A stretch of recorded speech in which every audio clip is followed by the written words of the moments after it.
Welcome back to the Social Seller Podcast with Connor Paulson, where we interview the world's highest quality communicators, professionals, business owners, creatives, and everything in between. It doesn't matter what industry you're in. If you're a high quality communicator, there's a good chance you're living a lot happier life, but you're also bringing those opportunities into your life almost like a magnet. My guarantee is that on this show, we only interview people that I, one, look up to, and two, that I know are going to continue to kill the game for years to come, and I want to make sure they're on your radar. But what I've learned is by asking the best questions, we get the best responses, and that's what the highest quality communicators, our social sellers, are all about. Let's hop inside to the Social Seller Podcast. Welcome back to the Social Seller Podcast. No crazy intro, we're hopping right in. This is Diana Nicorici. Did I say right? Right. Oh, hell yeah, I've been working on that. All right, now, just to hop in, you are a serial healthcare entrepreneur, owner, CEO, single mother of 5, the first college graduate in your family, a first-generation Romanian, an abuse survivor,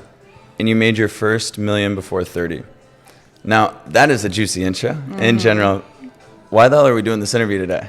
I feel like there's a little bit more here, and I know we've both been looking forward to it. Yeah. Well, part of this interview is definitely just raising awareness on, what my why is, right? The nonprofit that we're opening, but also, trying to be who I wish I would have had when I was growing up in my 20s and young adulthood, and just telling people that there's a reason and there's a rhyme and a reason to how we do life and why we do things the way we do them, so that we can reap what we've sown later on. So. Amen. That is such a good metaphor for gospel. What happened. And just to give everyone a little context, there is an awesome team here, and finding out this morning that not only did you fly in from Portland, it was a nightmare of the last 24 hours for travels, right? And just flights being canceled and missed and things out of your control, but you still made it here. And you are with the same level of excitement, and I love then the team too. So I'm pumped that we're here, and that usually means, I know the universe usually tells something. Yeah. We're onto something big. And to hop right in, you are going to open my mind, and I'm so excited for the Social Seller listeners to listen in. But let's dive right in. You grew up in Arkansas, correct? Right. What brought you to the West Coast? My ex actually has family there, so we moved there. At the time, we had 3 kids. He had finished college. I had finished college. Arkansas. I love Arkansas, and I love my family, but I joke all the time, and I tell people, Arkansas is a place where potential goes to die, So we moved to the West Coast. We wanted to make money, focus on our kids, things like that, and develop our family further. And I really discovered myself entrepreneurially there. So that's how I got to the West Coast, and then it kind of stuck. Before we dive into what the juice and the fuel behind the fire and why you're doing so many awesome things and they're all working and coming together, and I see this bigger picture and how big this is going to be in the next few years. And again, a big part of this, the Social Seller, is my job is to put people that I know are going to be blowing up, just put them on the radar for people that don't know Diana yet. Absolutely. So what do you do today professionally, right? You run a nonprofit, you're a CEO and a serial entrepreneur. Could we dive into what that looks like in the healthcare space? Yeah, absolutely.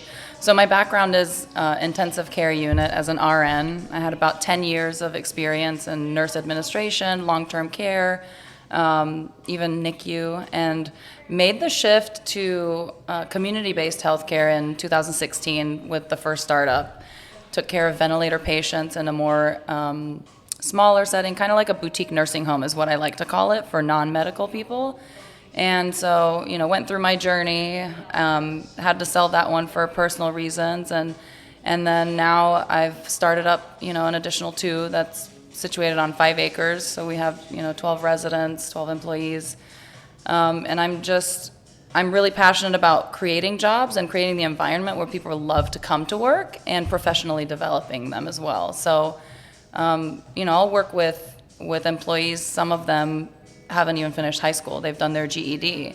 And then to watch them grow and go on an administrative track or, try and become owners, that's really the beautiful part. And so, long story short, yes, I am a serial entrepreneur. I own 2 businesses, 3, and about 2 or 3 more startups down the pike lots of irons in the fire.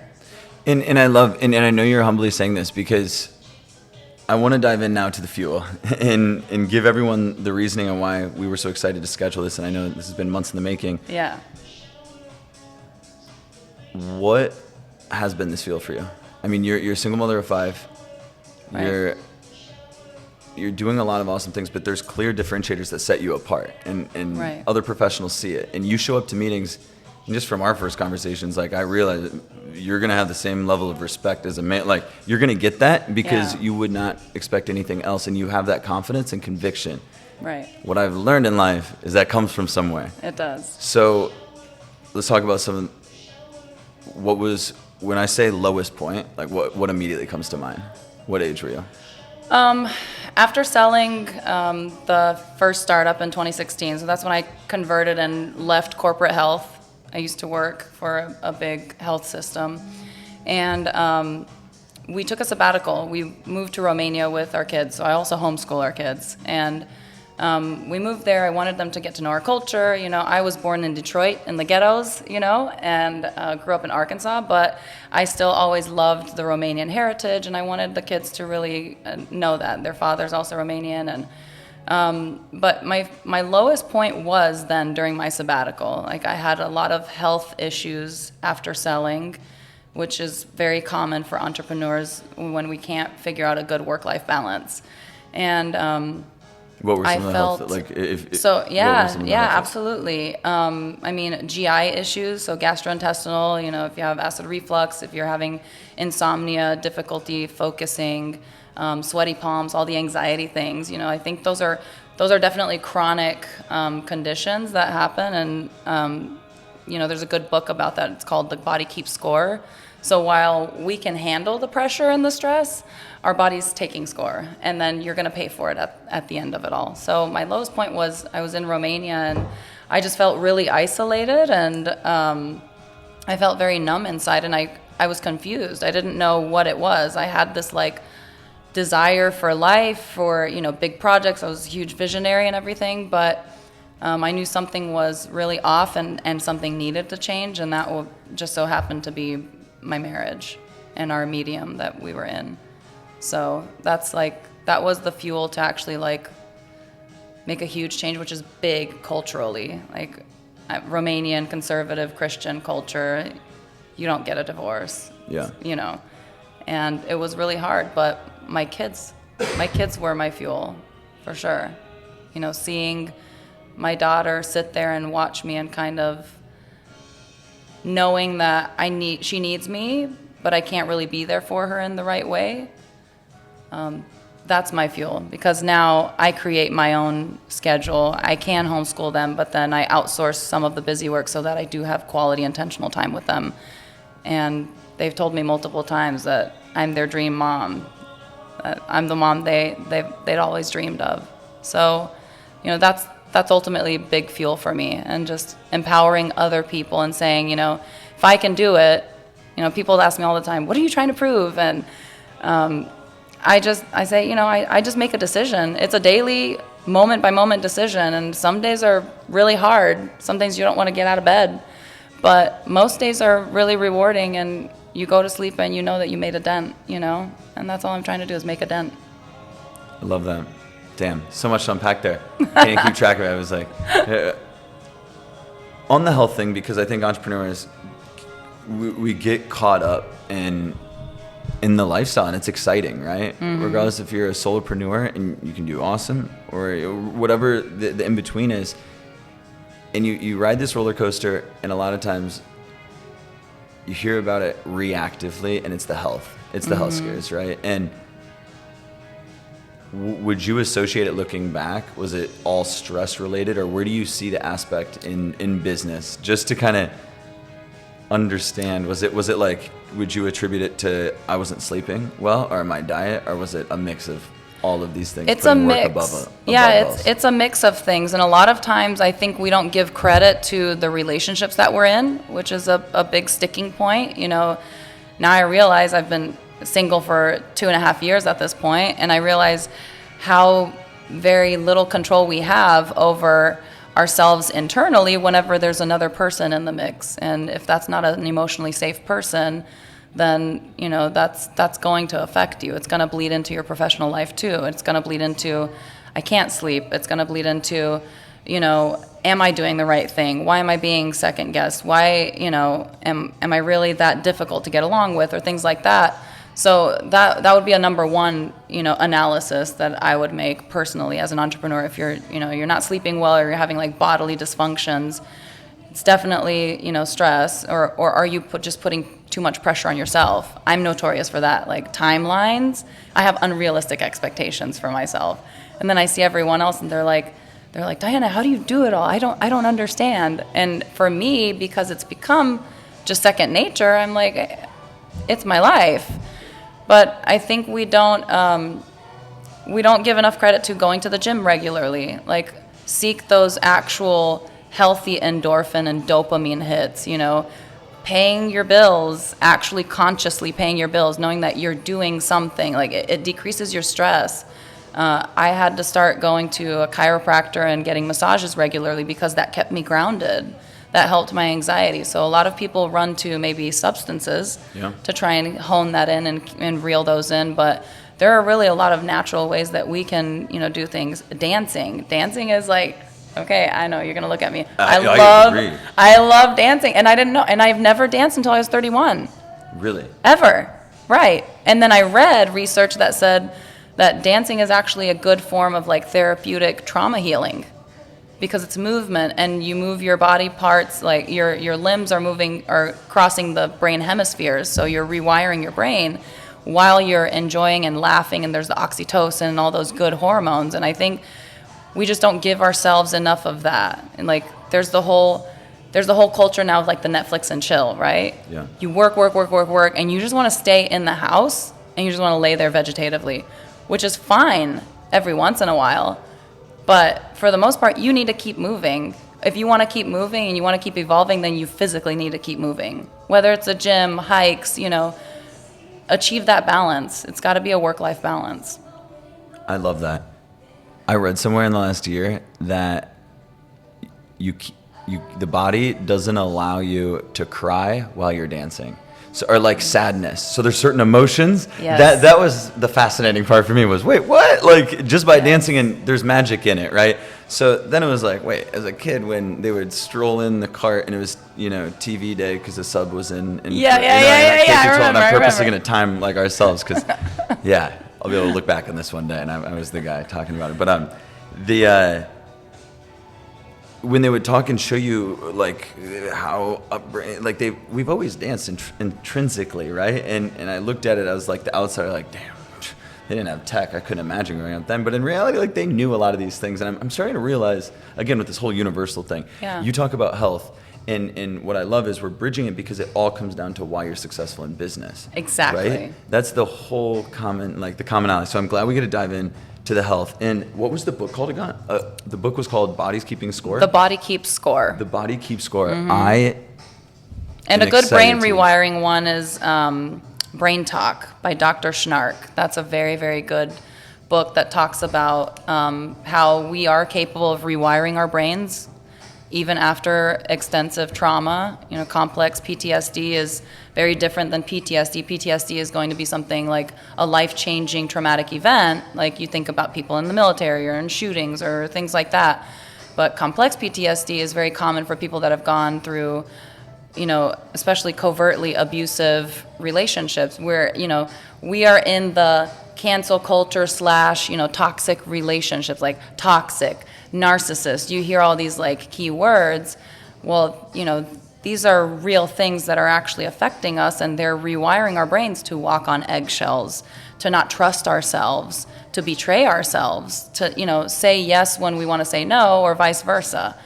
You know, and like, yeah, I think the dancing thing, that it brings you back to that point where even as an entrepreneur, if you can't think about closing and think about negotiations. Yeah. If you can't go out somewhere, because someone had called me at one point, I'm going to backtrack, when I first started going out, I first started dancing. Like the social scene was very new to me. It's like a squeaky new toy, right? Yeah. So, but a lot of my friends are married and have kids, right? Or they're just single and they have their kids.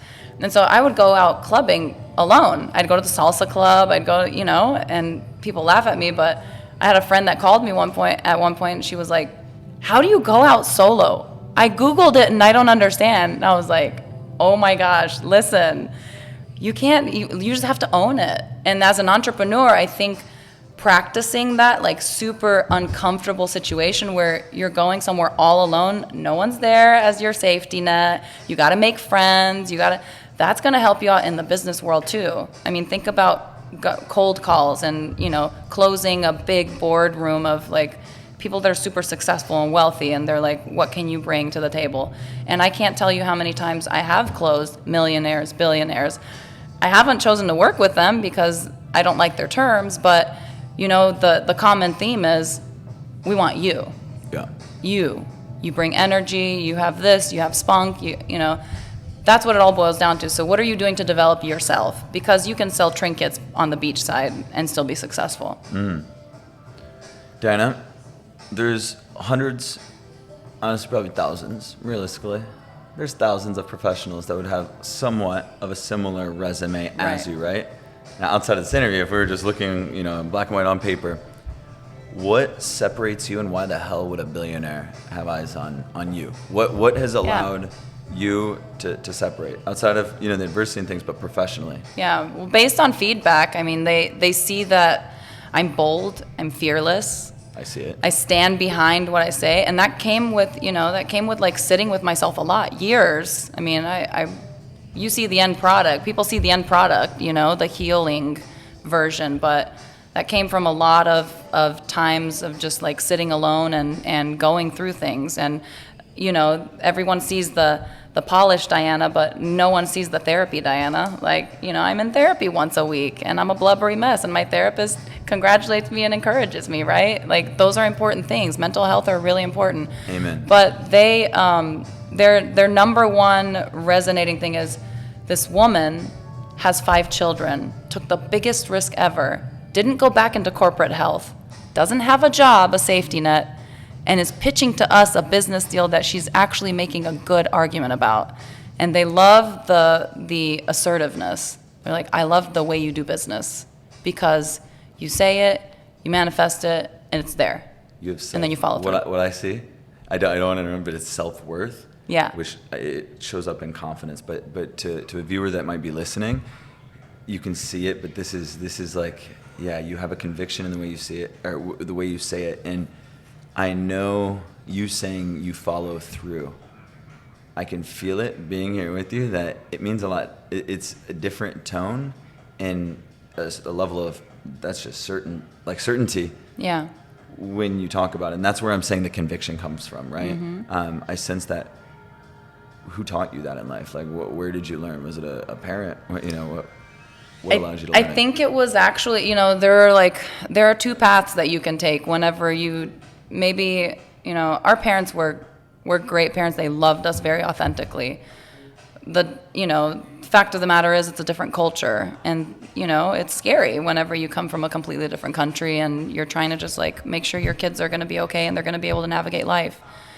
But a lot of times we learn from our parents' mistakes. And we learn what not to do or what we don't want to do. And I get a lot of great qualities from both my mom and my dad. I think I get my entrepreneurial spirit mostly from my dad. Our dad was very versatile, and he was able to do a lot of different businesses and still is that way. But at the end of the day, it was, what did I not like growing up and what do I feel like was missing? And a lot of times, there, as an entrepreneur, you kind of get this, there's a stigma of like workaholic, I call it hustle, right? But the follow through came from, backing up your words with actions, like really showing up for someone in a very real, tangible way. So, I think I just grew up and there was, a lot of people just talk and especially even meeting with investors, like I said, meeting with the millionaires, with the billionaires, they're all talk. But at the end of the day, like until it's closed, it's not there, And so follow through is really important. When you say something, doing it, and having that integrity and practicing that with yourself. First of all, like, you're not going to go into business and say, I have great follow through, if you can't say, I'm going to the gym today, and it's going to happen. I feel horrible, but I'm still going. And maybe I'll do half of the amount of workout, and then I'll just do the sauna for the rest of it. But holding yourself accountable and that self-discipline, that's where it's at. That's gold. No one can teach you that. No one can push you, because we all have free will, right? We're all humans at the end of the day. So that's why it's like, it's so important to have it, right? I love that. You brought 2 points together. I've come to believe, and I realize that we are our own inner coach. And I absolutely believe, and I've said it before, that I am wholeheartedly, I will spend money out of my own pocket and the company to make sure that myself and our leadership team and our team always has coaches. What I've learned after getting these coaching, like this shit holds me accountable. I see a therapist each month too. Yeah. Do I need to? No, but it just checks in. Now I get that in other versions too. And the point I want to make is that I've realized in the last 3 months, I am my own biggest coach. And Absolutely. I catch myself. We all have that inner thought, that inner dialogue. And is it okay if I share something really quick that was Yeah, an easily absolutely. flip of switch? And I forget what book. It was a Medium article I read like 5 years ago. Uh-huh. And they talk about the inner voice. And the example I'm going to say is, all right, we've all had times in our life where we get excited and we're like, you know what? I'm going to start a new version of me. And I'm going to wake up early tomorrow. And you get overly eager. Maybe you're used to waking up at 9 a.m. and then you're going to say 6 a.m. Mm-hmm. And maybe you do it the first day, but like consistency's tough. That alarm goes off, right? And it goes off for all of us. And that inner voice kicks in and it goes, damn, this bed's warm. Especially this time of year, right? Yes. Like it's only getting cooler out regardless of Yeah. where you're at, and it feels good. This bed's warm.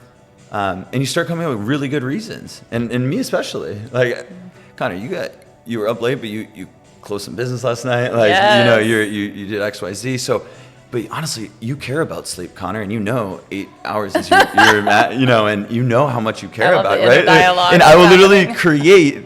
I'll use biohacking to Yes. convince myself. And what I'm simply saying in the switch of a moment, guys and girls, is I did not know that voice is simply an opinion. Think about that. Mm-hmm. We get it all the time. I'm just giving the example of waking up in the morning because that's the one that I had going into, today. I love waking up early, but that's, I think, the most real. Or it's, what am I going to choose to eat? And some of the things that come from when we work out, and we try to have some degree of balance in our life, and nutrition and health comes in, you start to realize magically by exerting more energy and going to the gym and shit, you start to create more energy in your life. Like your gas tank has a higher capacity, you can fill it more. And then there's a clarity of mind. And you're in control of your emotions, and what I've learned. And if I get a workout in, I know it's 90% more likely that I'm going to eat a healthy breakfast, a healthy lunch, probably a healthy dinner. Now if I go to happy hour, now I know it's 20% likelihood. Right? So I literally start to think of things in percentages and environments. So anyway, the point I want to make is that the thought and the voice of, do we go to the gym or not? Do we wake up right now? How bad do you want it? And it's something that anyone can talk about, but you can call it grit. It simply comes down to the inner coach in you and how bad do you want it, right?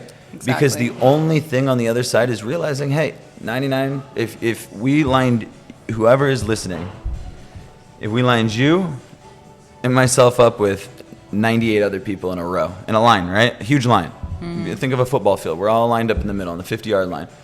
100 people. That's a decent amount of people. You have to be in the top 3 to live what currently is defined as a financially free and what the modern version of the American dream looks like. So 3 out of those 100, just to make it very real, right? So for me and you, I know we have this internal this internal timer that's just damn, well, we're young enough now, might as well use the energy, and let's compound relationships and treat people well, and magic might happen. But there's this dialogue with ourselves. Yeah. Because I know at times, and I'll catch myself too, competing against others. I know when the course. company's growing and I'm living my best life, it's competing against myself. Once in a while, ego gets in, I'm like, we gotta show something up. And we'll try, and it leads to bad decisions down the road, or poor decisions, right? That inner dialogue. Well, those are learning experiences. That's the thing that I think everybody's so focused on. You know, we have the social media culture and everything, right? Like the finished product, what's our progress, what's our, you know, and I think we're losing focus of what our reality is. Our reality is that you get so much more from the journey. And that, you know, that speaks volumes even in my life personally. Like people look at me and they're like, how do you do it? I don't get it. I don't. And the best analogy I can make is like you can't make a baby in a month. Like you can't, right? You can't expect that you're just going to be an entrepreneur. Like you have to just make those small decisions. And I've seen a documentary before about health and, you know, food and things like that. It was really discouraging to watch it. It was a lot about the American culture. And I was like, oh my gosh, are they going to say something good at some point? Because I'm like losing hope for humanity right here. Like everything's got chemicals in it. The FDA's not disclosing anything like that. You go down that rabbit hole. And then David Wolf was on there. And he's David Avocado Wolf, you know, the curly haired guy that looks like he's like 40. And oh, he's wait, no, I'm like thinking of the 70. wrong guy. I'm thinking of the long-haired red guy of the No, viral videos. No, yeah, I don't always- remember his name anyway, either. Wrong dude. But you know, David Wolf, he said, what can we do? And he was like, you can crowd out the bad with the good. Crowd out the bad with the good. I like more, that. as many good decisions, positive ones as you can make. Like I think that's the part that people just quit and they give up because they feel discouraged. But you know, at the end of the day, like you're gonna have bad days, you're gonna flop, and then just take whatever you've learned, journaling's really, really good, you know, to like alleviate your mind and stuff. And then the next morning, wake up and know that's your day. Are you gonna shit on it or are you gonna use it? Because your attitude is gonna dictate. And you decide. No one's gonna dictate it for you. And no one's gonna pull you out. You know, and words are very powerful. And if you're not gonna be kind to yourself, you know, everything around you can burn. You can lose your kids, you can lose your spouse, you can lose your parents, you can lose every support system that you ever had. But if you are your own support system as well, you're not gonna lose that until you die. And whatever it is that you believe in afterwards, right? So be kind to yourself because you are the one person that you are gonna be with for the rest of your life. Invest in yourself, baby. That's right. The best investment. Better than crypto. Better than Web3. Yes. And I love them. People make crypto. Better than anything. But people make crypto. They do, And but how investing in difficult is it? ourselves. Yeah. And the point being, too, I know for a long time I was so confused, and I had so much FOMO my freshman year of college because I had these friends, and they were entrepreneurs, and I loved hanging out with them, and I loved our conversations, but I had full-blown imposter syndrome. Yeah. And it was FOMO that fueled it, too, because I was Yeah. like, shit, they're all doing cool things. You want to jump but the steps. I knew, and I would tell myself, I was like, well, they come up with good ideas. I'm not that. So am I supposed to be like an employee? Like maybe that's, but I was like, no, I would not take that as an answer, Yeah. you know? And all I'm saying is, yeah, I don't know how else to kind of explain that inner dialogue. It's the why, because you don't have to do it. And that's what the 98 in line are going to do too. And that's completely fine. Right. And not everyone, right? As long as we're all on the same baseline, that us humans, everyone in here and everyone listening, we're simply chasing happiness, right? And what we define happiness to be. Now, does it often get caught up in American media and things? And from a young age, are we probably primed and staged with movies and different things that money has a pretty good impact in? Now, any successful person will also say, and this is again what I've learned. I'm not at these levels, but it's that there is a degree of you make a certain amount. And Russell Brunson calls it, I think he says the 10K a month or 12K a month. It was no more than 16K a month. And what they did is they actually, and these studies have proven it, that you don't need to make $100 million a year, which to some people that are really hungry, that's very appealing, and I get it. As long as ideally it's channeled to a why. But the reality is, on $10,000 a month, which long story short, you can live your exceptional life. You don't own a jet. You but can you get all can these though, magical Connor. things. But then let me come on as the devil's advocate Please, I yes. can't. I have 5 children, right? Good point. So here we Right. go. Let's This hear is it. where you have to gauge like what's your status and where are you at. And I'm not saying you have to make a certain amount of money to live a high quality of life. And that's not by true. no means. That's yeah, not true. I'm not going for that point. But what I am saying is that you need to be the master of your own life and say, where am I going to give away? Like right now, do I live in a big, home and whatever? No, I live in a 1,700 square foot, 3-bedroom townhome. But we're happy. Hell yeah. And, do they share rooms? Yes. Do we bump into each other? Yes. But I can't say that that's any less happy than when we were in a mansion and like in Romania living our best lives after selling a business and making so much money and whatever, right? Whatever the case was. So it's all about what's your definition of happy? What makes you happy? And that's the point. Yeah. Love that. Exactly. So, investing in yourself, like we all try to skip processes, right? Like me too. I've been there. Like I revisit that thought all the time, right? Yeah. And the common theme over and over again becomes stay in that fire, lean into the pain, lean into the difficulty, because it literally is all about time. Are you going to run the marathon? It's never going to be a sprint. And many seasons of my life, I feel like here I am starting another marathon after a marathon. If you look at startups are basically marathons. It's not a sprint. It's not you heard down the grapevine that cryptocurrency is going to skyrocket overnight, and so you dump in there, and then you've made a profit. And that's quick money. That's easy. Anybody can do that. Show me someone that had to stay through the difficulty. Show me that, because that's what is going to render the highest results. And not just financially. I'm talking about in life, in relationships, in parenting, in everything that you do. It will translate. You're going to respect your own self and your own work and your own self-worth. You look in the mirror and you're proud. You go to bed at night and you get to put your head on the pillow and just know that you gave it your all, and damn, we're doing good in the world. Yeah. And just full-heartedly, like that's unreal, right? And even knowing, I've had 4 employees, give notice in the last 30 days. We've had a really difficult time up in Washington State with, the current agendas and things like that with, mandated vaccines and healthcare, and, there's a question of, do we discriminate amongst the different ones? And I'm a medical freedom type of person. Like I'll be the first one. I'll put my head on the chopping block. I'm an ICU nurse. And that, those are things that as a young adult, like you have to develop. You need to sit there. Like, was it fun being in the ICU night shift and being like pushed around? Because I'm fresh legs, I was the youngest, and they gave me all the hard cases, and they give you all the admits, and if you're a nurse, you know what that means. That's a whole lot of paperwork.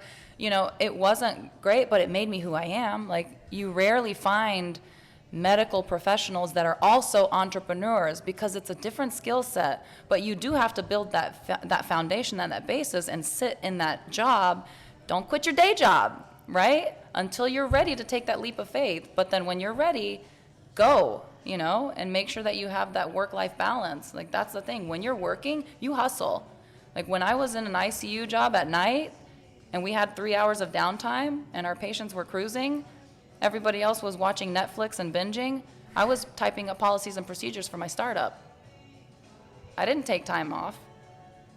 That's where you make a decision. And I'm not saying be the workaholic, but I'm saying put in the effort and the work, front load that whenever, that's why I called the nonprofit the blind investment, right? Because you're blindly investing. You don't know what you're going to render.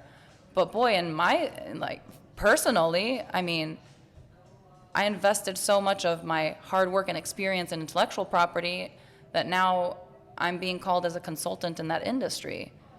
People are willing to give equity, to give very many things so that they can, be automized like I've been able to learn how to do just based on my administrative experience. So I've taken everything I've learned from corporate health and I've applied it to the smaller setting where we can impact much more tangibly and much quicker someone's quality of life, everyone's, employees, residents, patients, caregivers that are actually that have been their long-term caregivers, like their family, their power of attorney, you're meeting so many needs at once.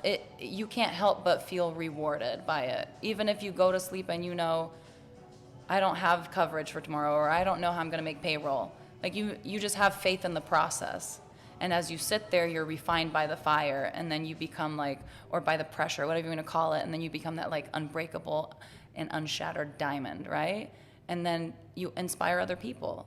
That's where I'm at, I have people reach out to me all the time, and they say, you give me courage. I had someone call me last week from Germany that, follows me on social media, and she started sending me voice memos, and she was actually an old contact of my ex's, and she just remained on our Facebook, even though I detached and everything. And she was like, I have lupus. She's like, I used to be a teacher, a PE teacher, and I cannot go outside of my house. You give me courage. I look at you every day, and that's why I can't not share my life, because I know so many people sit there and they're like, okay, if she can do it, then. There's always an action following, there's always a reaction following that action. And if we can show and demonstrate and pull each other up, no one, we're not racing against each other. It's your own personal race. It's literally all about networking. That's the biggest thing I've learned in business. If you can make the relationships and pull each other up, it's going to benefit everyone. And one of my biggest coined themes that I say all the time is money follows passion. So if you don't have a passion, don't even think about being an entrepreneur. You're going to hate your life, and you're going to fail. And although failure is great, you can call it first attempt in learning, right? It's discouraging, and then you're shooting yourself in the foot. You're clipping your own wings. Yeah. You're your own limit, right? You want to be limitless. So do the hard work, get the self-discipline so that you've got your personal life dialed in, do the therapy, fix those wounds so that you're not triggered in the workplace, which work for me has been a huge, I have to work through all the trauma, right? Because the first time around, I was married, and that dynamic was very different. It was very difficult. And a lot of people that knew me back then, some people knew, most people didn't, because it was covert, and I hid a lot of it. So now going back into business, which is what I tried to avoid at all costs, but I wanted the flexibility and the freedom for my kids, and I want to create jobs and whatever my whole why. The best way that my therapist and some of my greatest mentors have explained it to me is, how are you ever going to heal if you're not going through it and redeeming the process? So owning it back. Yeah. So am I triggered and everything? Absolutely. Do I have my moments? Absolutely. But you know what? At the end of the day, you have to sit with yourself and say, this is my choice, this is my decision, and I choose to stay, and I choose to heal, and I choose to succeed. And that shows, and that attracts everything that you need and more. Let it sink in. That is so powerful. That's the energy. Yeah. I want to use this energy and immediately dive in. Because you talk about, you mentioned that your lowest point was in 2016, 2017, so what, 3, 4, 5 years ago? 2019 was my lowest point, so it's not in even Romania. that far it was out. 2 years ago. It was before I left the marriage, And I felt numb. If you could go back, and I don't know if there was a certain day or a certain night that probably that could stand out, that was that was one of the worst, right? And regardless of where you're thinking, what was happening, if you right now in the power that you have gained with yourself could whisper, a little word of encouragement in the ear of that individual, yourself then in that moment when it probably felt pretty hopeless, right? Or it was probably pretty lonely to some degree. It was probably, there was some confusion, anyone. It's human. What would you say? That's a hard question. So in those moments when you sit alone and, you're facing your demons essentially, right? Because mine were, I still remember my hardest moment. I was laying in bed. It was after our last altercation as a married couple. And I sat there and I actually prayed. I'm faith-based. I'm not super religious anymore, but I am faith-based. And I was praying and I said, God, I have so many dreams, so many aspirations. I wanted everything that I invested so blindly in this relationship and in this situation to render such a great result for other people, to give other people hope. It can be like this, and let's be vulnerable and share how it turned around. And I realized at that point that, no one's going to come save me. No one's going to come because they can't save you. Only you can save you. And making that decision, there are negative repercussions. Just because it doesn't feel good, or just because there are negatives that come along with a huge positive, doesn't mean it's not the right decision. It's still the right decision. You just have to make that decision. And no one can make it for you, and no one can keep you and hold you to it. That's why, I always go back to the statistic with, domestic violence victims and survivors. They will typically leave on average 7 times unsuccessfully before they finally leave for good. Why is that? You have been broken down, and you deny yourself, and you don't trust yourself. And that's why self-betrayal is such a big thing. And those wounds, those internal wounds, those wounds of abandonment, things like that. That's why I keep I push for therapy, because you have to identify it. Doesn't mean they're going to go away magically. Doesn't mean it's going to get any easier when you talk about it. But it does mean that you'll make progress, and you'll be able to move on and move forward. So, yeah, I would tell them just make the decision and go. Make the decision. And do it. And when you make a decision, do it. Fully Take the leap of faith. Commit. What does fully commit look like? What were your first steps when you said, I'm going to fully commit? What did that actually show up? In which way? Because I showed up for myself in so many ways, and I committed in so many ways, what were right? those immediate actions? Was it starting and going online and creating an LLC? Or is it bringing in and calling a friend that you've thought, we're going to partner No, in it this? starts with you. What? It doesn't even start with the LLC. So was it scheduling the alarm the next morning to wake up earlier? Do you remember what those first steps were? Yeah, it was writing the list. It was thinking about what makes you happy. Writing your list, whatever you're passionate about. It literally starts with you. What did that list look like? I want to dive into this list. So you wrote your list, but you talk about lists, so and I want to know what looked your like list looks like. freedom, right? So you would write freedom, financial freedom, the things that right? you're the things going, that you're trying to creating. go for, because you have to have your why. Like I said, money follows passion. If you're Absolutely. not passionate about your whys, then you're not going to do anything. And then further after that, after you find your reasons, then you start asking, when am I the happiest? If it's in Mexico selling the best coconut cream pie because everybody's going to buy it by the slice, and you're making a 60% net profit margin, then do it. But you're going to do it happily, and you're going to sell, and you're going to be successful. So those are the first steps. That's where, an idea is born. And then you're like, oh, I've identified a problem. I know how to fix it. It's going to take a lot of diligence, and being strong. That's why we talk about the structure, the self-discipline, right? Being strong enough to say, okay, now what are my first steps? Mm-hmm. And the first steps are networking. First of all, you talk to people. If you're in the room. All right, I like that. You talk to people, because I think networking as a blind statement is something you and me would agree with. Absolutely. But you got to get the idea out. Before I got these businesses, while I was going through the most difficult time of my life, I didn't stop working. But working to people that looked at me, it didn't look like working to them, right? But I was networking. And guess what? Now, when I'm trying to close an over $1 million real estate close, I have a network to go to and send a slide deck to and say, would you like to be minority partners? Would you like to have some equity? But that's because I put in that investment blindly, right? I made the connections. I talked to them. We talk about life, about real situations, talking about things that nobody wants to talk about. Why would they meet with you? Dance around it. Why would you reach out to these people? So you were a nurse at the time. So the credibility of this is entrepreneurial me. However, the entrepreneurial single mom starting from scratch me. So I didn't have finances. I didn't have the capital. I have the intellectual property. I have the drive. I have the grit. I have the proof. The proof is in the pudding. I've done it. But now you're starting from scratch. You start from nothing. You start in the red. And then all of a sudden you find people. That's why I said money follows passion, right? So you find people that see that fire in you. Why did they say, we want to work with you, we want to work with you?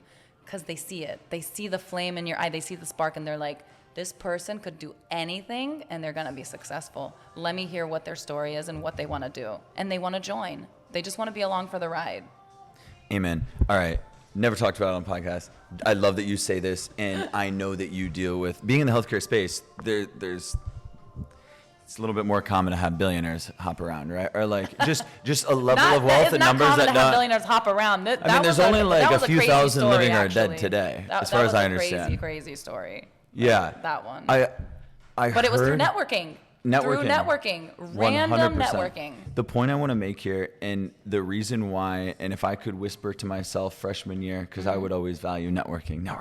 It's always community based. Now, yeah, there's always drawbacks, and we could always dive into that. But the thing is out of the one or two most influential business professionals that I've been fortunate to have some version of a relationship with that had turned into more of a mentorship role, and these are individuals that we're talking like at that caliber, or they're starting publicly traded companies now, and they're 10 to 20 to 30 years older than me.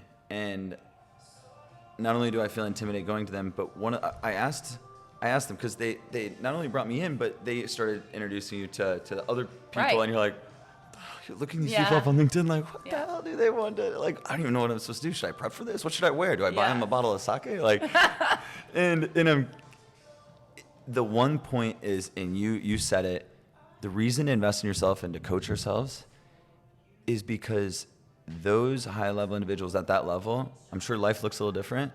In the way they look at the world, they invest in the individual. They invest in the people. What does that actually mean? And I asked them. That's the collateral. Their character. They're not interested as much in the company, but they want to be behind the individuals, and it's an energetic thing, right? Just like you had said, and we can attach different feelings to it, but the same thing we're calling passion is you're writing down goals. Right? Could be one version of it, what you want. Well, you can be passionate about your goals. Let's but not now limit if you write the word it down, passion. now we can create some emotion towards like a targeted point. If we're at point A, and Jack Sparrow and this pirate shit, we want to get to point B, it's a lot easier if we have a point B. I think the majority of us blindly just believe the world should get better, or blindly believe that it's going to get worse, but they don't have a plan B. Right. They don't have a plan B. So it's, yes, I can optimistically think the world's going to be good, but if I haven't defined, like you did, right? And I love that you kept wanting to go over it. And I'm like, no, what the hell did you write down? So you said financial freedom. What else did you write down? That's my personal journey, right? So I have goals. And what I love here, and what I would love for listeners to notice is, I have very, very well defined goals. Like, remember I told you I'm my own worst enemy a lot of times. I have aggressive timelines, but I'm exceeding my own goals. Mm-hmm. I am. Yeah. Because when you have something to work towards, you're like, okay, another step. Like DJ Khaled, another one, right? Another one. You're like, what's the other one? I want the next startup. And you get hungry, and you're like, but you're no longer in a place where it's like, it's about the money. It's about the people. It's about the people that you surround yourself with. It's about the community. It's about the network. It's about something so much bigger than us, right, that we're doing. It's not about making the $10,000 to $16,000 a month and being able to put away for your retirement and live a posh life. It's not about that, because that I have experienced it. You can lose money almost overnight, but at the end of the day, you know what I had? I didn't freak out whenever we lost it. I said, money can be made. Yeah. I have my character. I have my drive. I have my reasons, and those don't go away, and they never will. What's your average deal size? We're flipping it. You're gonna see where we're going here in a second. Just give me like a range. Just give me like a number on like if an ideal client today, and with any like consulting. Yeah, consulting client. Is it 5K, 10K? Is it a retainer base? 28,000 on a monthly basis. Plus 25% equity. Plus 25% equity. With a buyout after 5 years. Okay, so let's say on a multi-million-dollar company. I love it. Healthcare. Way over my head. That's why we have friends. Again, build your friend group. Yeah. And let's say, hypothetically, all of your clients just jump ship. Something crazy happened, and right now and the only way to make this company flow and the lives that depend on you, your family, all of this, is you need to bring in 5 more of these investors. 25K, to clients, and obviously all the terms. So let's say you need 3 to 5, let's say minimum of 3 before the end of the year, right? So we're talking 60 days. Where does your mind go? Like, what are you going to do? How are you going to spend your time? Where is your time maximized? So what does that look like? Are you throwing gonna the be event? Are you networking. just going to go on No, online and look at I'm making phone them? calls. I'm sending emails. But that's the thing. Once you're a seasoned entrepreneur, you know, and I know you know this, but you know that the money's at the maintenance. The money is where the maintenance is. If you're not maintaining the relationships, it's just like a bank.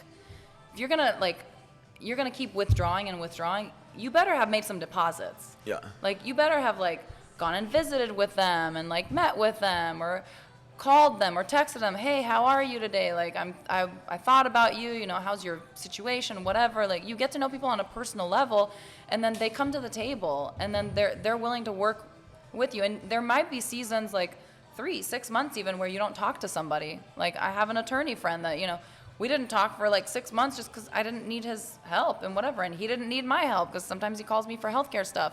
Right? And then we just, at one point, it was an intersection. I was like, I really need you for this contract. Can you review it? Can you do it within the day? Because it's the relationship. Because it's not just interest-based. People feel that. And it has to come, you know, that's another thing that I think other people don't understand is, you know, it comes from your motive. If your motive is going to be money and posh life, like, you're not going to be successful. Because money talks, bullshit walks, you know? They're going to know. They're going to see that you just want to live a posh lifestyle. But whenever you're super passionate about what you're actually doing, and what I wanted to say, because you were like, billionaires, like their lifestyle, whatever, like I was on a private jet. I was, you know, I went and I looked like all over Florida to different, you know, sniffs and things like that, you know, deals. But what I want to tell you is they're just real human like us. Exactly. You know what? They look up to us. Exactly. Because a lot of times those millionaires, billionaires, how did they get there? By controlling everything. They basically sacrifice their entire internal value system, and then they're hoping and wishing, and like their wishful thinking is like I've heard people be like, I wish I could just go somewhere in the world where nobody knows me and just start over. And these people are millionaires and billionaires. These are the people that the majority of the world's looking up to. These are the people that are buying commercial properties, multi-million-dollar in cash money. Yeah. If the bank doesn't come through fast enough. And guess what? If they don't have the right people surrounding them to share that energy and give them the fuel, you wear out. That's why community is so important. Yeah, exactly. So I think we don't give it enough credit, you know. We're and especially San Diego, like I come and I visit, right? And it's fun, it's great. But, you know, there's a lot of the party culture, right? And not enough in-depth conversations.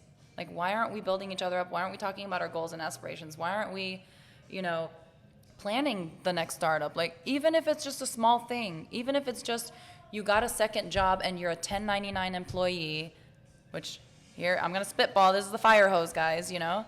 You're a 1099 employee. You're going to get screwed at the end of the year with taxes as a single person. Why aren't you opening up an LLC as a consulting firm and deducting, you know, expenses, your rent, your gas mileage, your uniforms, so many different things, your meals, all that stuff, deducted out of there so you can offset your taxable income. People aren't talking about these things. I don't know why. My guess is that it's intimidating because I didn't know it. Farm kid from Iowa, you're from Arkansas, so it's like, and you just don't get it, and it's like a lot of things. It's intimidating, I think. I know it was for me. The unknown, yeah. The unknown is intimidating. It can be. Right? Or I don't make enough. Too. I don't make enough that it even matters. Or I'll do it next year, right? But it's been next year for 2 decades. And then you figure out that you're in debt with the IRS and you're making payments because you're living paycheck to paycheck, and you could have just done something preventatively, which cost you what, $200 to open up an LLC? Yeah. It can't cost you more than $50 for your tax attorney, for your tax agent to actually like process your taxes through the LLC. So what are you losing actually? It's the fear. And the problem is, you know, the reality is our bodies don't know the difference between fear and excitement. It's really I love that you say that. Yeah. You're the only other person that said that. I love that. Yes. So emotion. Your brain has to make that decision. Yes. You have to make a conscious decision and say, I'm excited. I'm scared witless, but I'm excited, and this is good. This is seated in excitement. Exactly. Our body, our brain cannot filter excitement and fear. So when we feel fear, that feeling of public speaking. Yeah. Imagine you or me or anyone listening. There's 50 people sitting in chairs, and it's a casual event, but you're about to take stage in 3 minutes. Right. Right? Now, like I still feel I know it's excitement, but I'm not gonna lie. I know there's a little fear there, but it's channeling and it's remembering. And in the last year, this has helped me a ton. That's one example, but I love that you say that because these emotions we filter. And again, if we're our own coach, and if that voice in our head is simply an opinion, we can start to coach ourselves that opinion wants a better life for us, and we know. And then that gut instinct and that feeling, we know what does good for the world. And when we get into business, you start talking about the gut instinct or the filters, or these very successful individuals, or being a mom and pop shop, a single consultant with one client. You're incredible as long as you're happy. You could be the janitor at a high school, but your why is tied to, I am setting the foundation for future generations that are going to take over the world and make this a better place. And I know it, right? Like, I don't believe in the current, but it's just tying it to something more. It's not the income. And I want to make sure I state that, because earlier I went on a Connor rabbit hole where I start the story, but I agree. I mean, money makes the world go round, right? So it is absolutely. It is an important aspect. It's just, it can't be your main one. We're talking about be a few points down the list. Absolutely. And this is if being rich and winning quick is cool and flashy, but that's not. This conversation is not for that. Well, these are the people that are accumulating wealth. There's a difference between being rich and being well off. What's the difference between a rich person and a person that's well off? A rich person might have a whole lot of liquid assets, cash in the bank, but a well off person will have properties, intangible assets. Their liquid value is not high. Their net worth, however, is crazy. I have a new filter too. I'm realizing one of the simple ones is, are your, regardless of business, professional, whatever company, agency you started, do your investments cover your personal expenses each month? Think about it. Have you invested money that you have enough monthly cash flow and a return, right? Because we can talk about all these long-term, and this is something that I've had to implement this year, because I was only getting into long-term, and I know I'm building something. I'm very confident in a lot of these areas. But a couple of buddies were like, hey, I think the thing that no one's talking about is, and obviously they are, it's just, I don't know, the age, and I'm curious, but you need the monthly too, right? How do you get rid of your apartments, a few K, and your car payment, whatever? So let's say your expenses to live a quality life, and you want to live in a city, and you want to have a little fun once in a while and get your work done. We're going to say probably 4K. 3 to 4K probably in a decent city, right? Right. So how do you create the investment, right? And just to give, maybe it gives a gold nugget, the places that I would currently look if I had the bandwidth and time, I think there's a lot of opportunities in the Airbnb space where you don't have to own. You can lease, and in certain states and certain cities you can do these, and sublease through, where you only have to put, you start making a monthly payment on an apartment, but you just navigate and you start the cleanings, but all of a sudden you start adding, 2 to 3K, but you can double up, reinvest. And I think that's a quick way. There's retail espionage that still works. I think Walmart stores there's probably a little bit more opportunity than there are in the Amazon space currently, from what I see.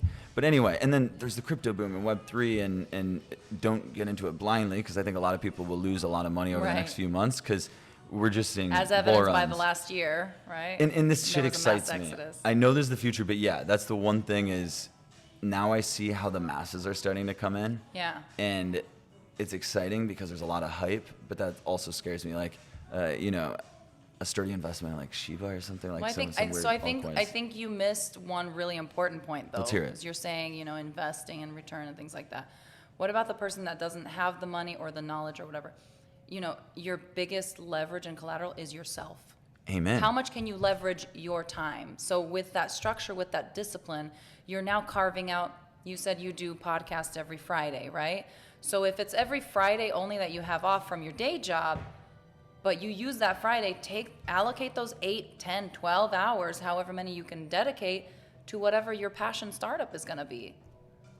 And then leverage yourself, your time. Time is a very valuable asset. It's even more valuable than money, because no one's going to do it like you. And you can't get it back. Money, you can always make more. You can always make more. Easy to make more. Right. But the time that you invest, and I think a lot of people, maybe some people that listen to this podcast know, but I know I didn't know when I first started up, my first business, like just conceptually, that it takes 2 years. It does take 2 years. That's why a bank won't even talk to you, and you can't get an SBA loan if it's not a seasoned note, unless it's a brand new entity, and then you have to have the proof of the industry and things like that.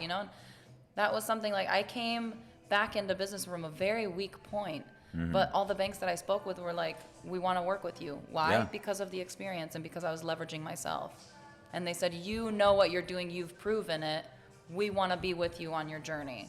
So the banks can be your investment. It doesn't have to be private investors. Private investors can work, and it can work well, but, you know, I chose not to. Yeah. Because I was like, probably partially because of the trauma that I had in the business, right? And I was like, I don't want any mofo telling me how to do business, right?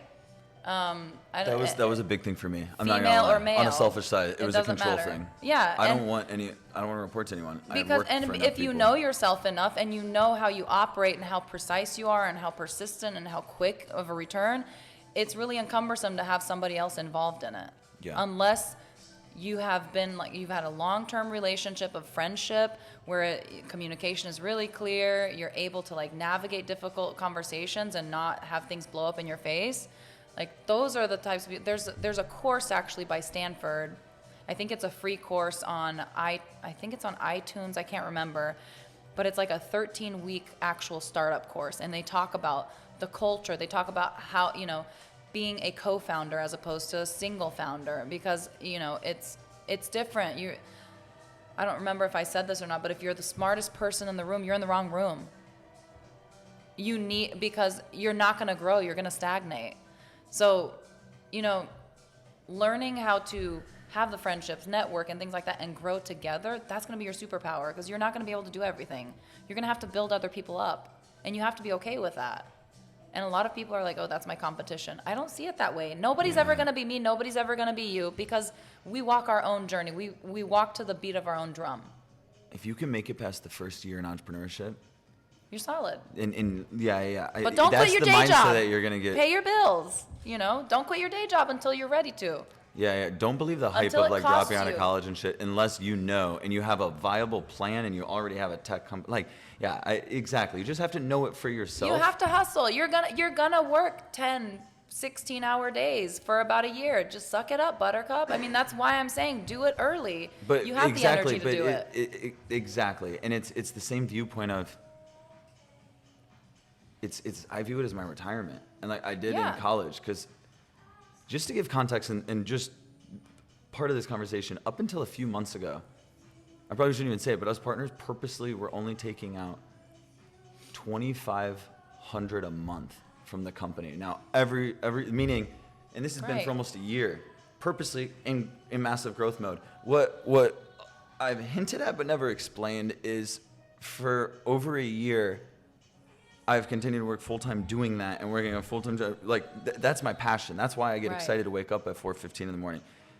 But what they don't see was the excitement in me healing from a past relationship and it coming in the form of I still want to make money. And I saw these investments, $2,500.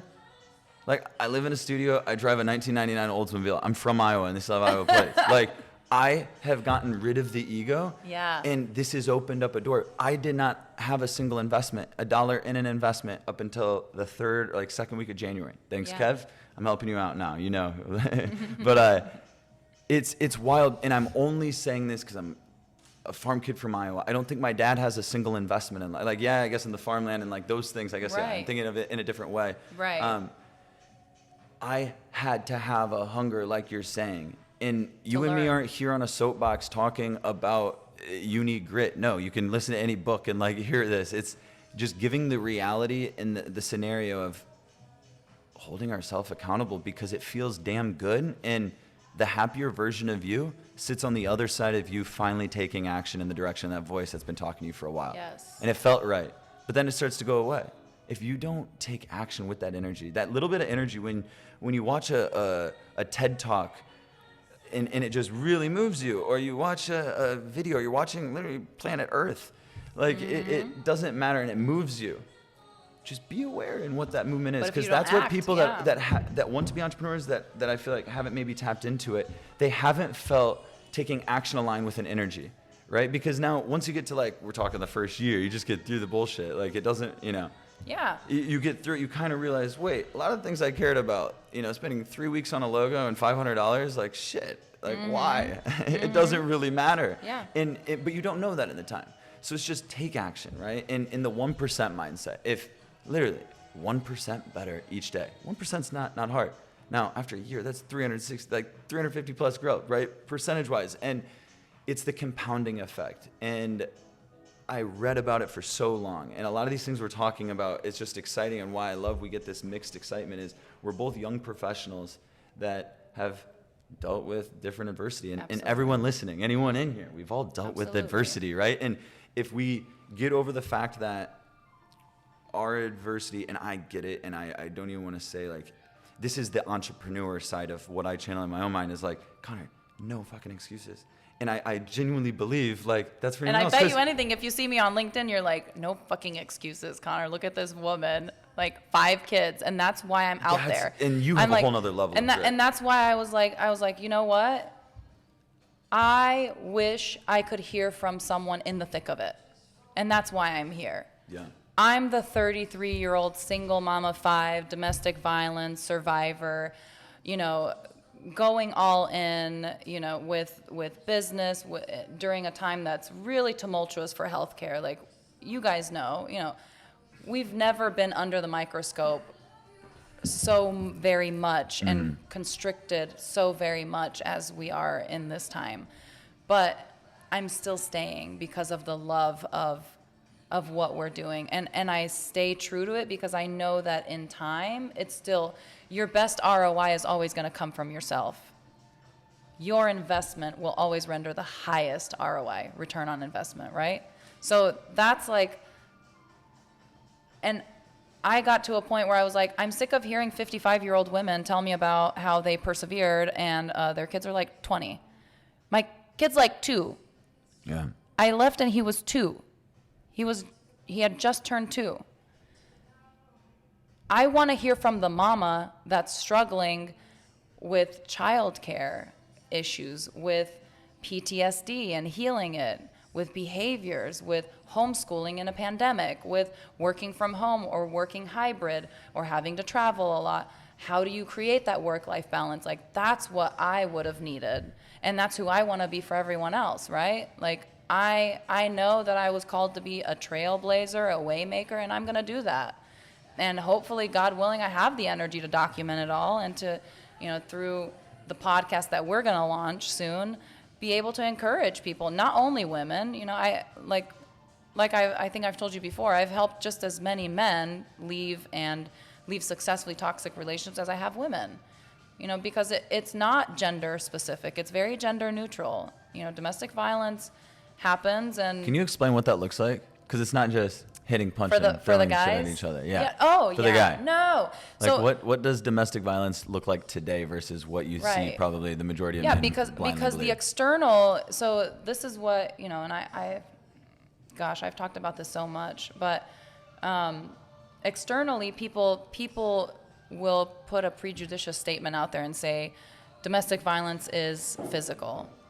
The only reason, I want to tell everybody, domestic violence, the only reason physical abuse is so bad is because it's accompanied with all the other abuses. Otherwise, what would it be called if you broke your arm? What would it be called? This is not a test. Well, it is. It's not rhetorical.